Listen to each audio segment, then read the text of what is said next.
หัน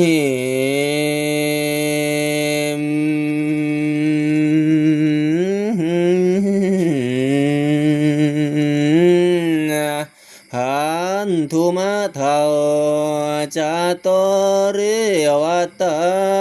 ถามใจผู้ใจพระโตลูกสายขยายลมวาเรวัตตา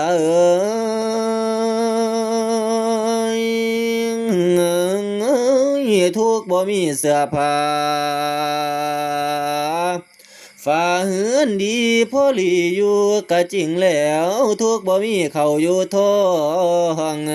มันนอนลีอยู่บ่เป็นก็เรนเต็มไตไม้ก็หอกไตระน้ำโกนมันก็เป็นคือคนเที่ยวแสวงหากินละใส่พุ่งเนาะเต็มท้องกาดำตกในห้องในเมืองห่วงเพศบ่องบ่ฝักไฟอยากเป็นห่วงกับคงสิบ่เยื่อยดูหน้าละเบิ่งกาเสียนซาตาพาคนขานบ่เอาการเอาเงินค่าแต่เว้าว่าสิ้นน้อยคอยถ้ากินน้องสร้างขาผัดห่างและยังนี้เกินว่าชีนวิตนี้มีลมอยู่หันใจอีกสักวันคงมีวันขันบ่ตายไว้สิ้น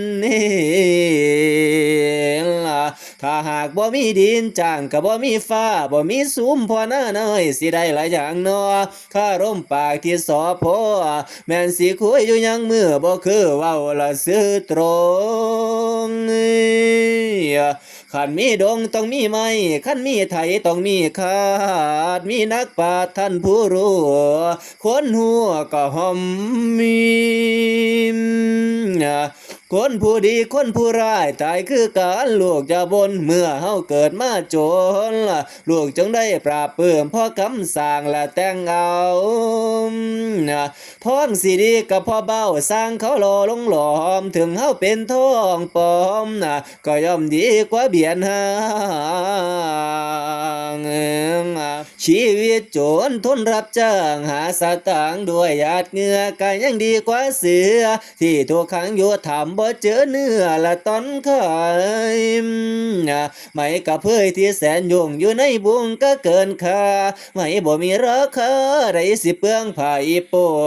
ละคนล้นบัดเมื่อหน้าเอ้ยลูกคำเนยโอ้ยอันข้าวเหนียวกับข้าวเจ้าไหนบอกว่าเป็นดินสายหิวกะหายย่ำได้ได้เพิ่งพิงกินแก้มเนี่ยหน้าปลาแจกับหน้าห่วยก็มีคุณละคนละทาฝวงหมูแก้วน้องม้วนหมูหมาที่เลี้ยงไว้ละหวังขาละเฮานะพอเลี้ยงลูกเต่าก็หวังเพิ่งกินเฮงหักปานแตงแพงปานตาได้ฝากผีถวายไข่ตัดสินใจสนอลาเรวตายหัวซาเสียใจย้อนสกุลตามท่านเศรษฐีเพิ่นคิดน้ำละมีคุณตั้งต่อเตือสิยอมเสือละซอยฟื้นละลูกที่ลื่นพ่อแม่ว่าโบราณกล่าวเตือนตีว่าแต่เฮาทำดีแม่นอยู่ใส่บ่ตกดอยซอยครอบครัวเบิ่งดูล่ะอนาคตวาสนาละมันบ่แน่ละคงเพียงลูกไปอยู่ในเมืองอาจสิดีบอกบ่แล้วเรว่าตา